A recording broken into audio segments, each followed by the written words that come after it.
dowladda Soomaaliya ayaa 3 bilood ee ugu horeysay sanadkan soo xareysay dakhli ka badan midkii ay saadaalinayeen. miisaaniyadda dowladda ee sanadka 2018 ayaa gaadhaysa 247.6 milyan oo dollar. midowga Yurub ayaa sheegay in dakhligan uu yahay midkii ugu badnaa ee ay dowladdu rubuc ka mid ah sanadka ay ka soo xareyso dhawaanahan. hay'adaha deynta ku leh Soomaaliya waxay sheegeen in qayb ka mid ah 5.3 bilyan oo dollar oo deyn ah oo laga cafin doono dalka haddii baydhan dowladdu ay qaado tallaabooyin lagu hagaajinayo kobaca dhaqaalaha Soomaaliya. waa kan wariyaha BBC ee Muqdisho Cali Nuur Salaad.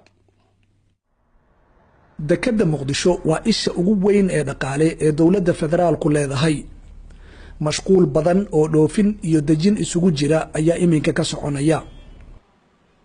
dakhliga sanadkii hore u soo xirooday dowladda waxa uu gaarayaa ilaa 137 milyan oo dollar.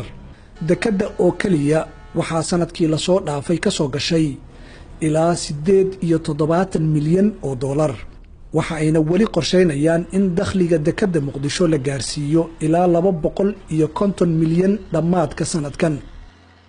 balse 3 bilood ee ugu horeysay sanadkan dowladdu waxa ay soo xareysay ilaa 42 milyan iyo bar dollarka Mareykanka ah.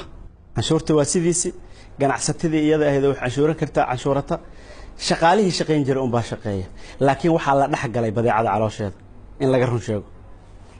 sheega markuu container ku jiro uu full yahay ama dibadda laga keeno waxa containerka ku jiri kara 10 item ee kala duwan item walbana uu qiimihiisa uu ka sareeyay qiimaha itemka kale.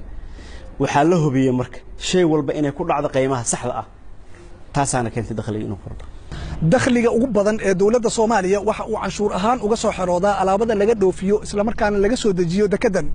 balse xaldheerayaashu waxa ay aaminsan yihiin in dakhligaasi la kordhin karo haddii dowladdu ay ku guuleysato qorshaha lagu mideynayo canshuurta dhammaan gobolada dalka. waxa ay maamulka maaliyadda Soomaaliya hadda doonayaan in ay kasbadaan deeq bixiyayaasha caalamka. meesha ay wax ka soo baxayaan gaariga iyaga ku horgoyno canshuurta ilaa bixisa kama tageyno ayaa horta ayaa mid ka ah. waxa ku xigta in qof walba la yiri cidda waxba u dhiibin banka tag oo dabeetana wixii meelaha ka daadaadan jiray iska soo yaraadaan ayaa iyadana meesha ku jirta.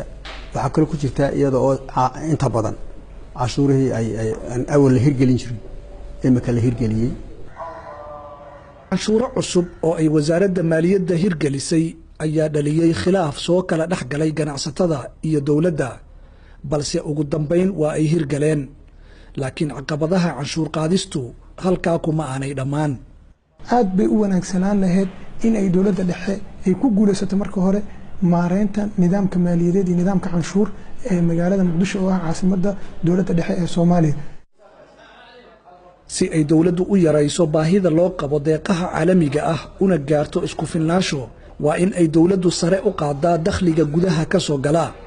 balse waxa ay su'aashu ka taagan tahay sida uu arrinkaasi ku suurtoobi karo. Cali Nuur Salaad, BBC, Muqdisho.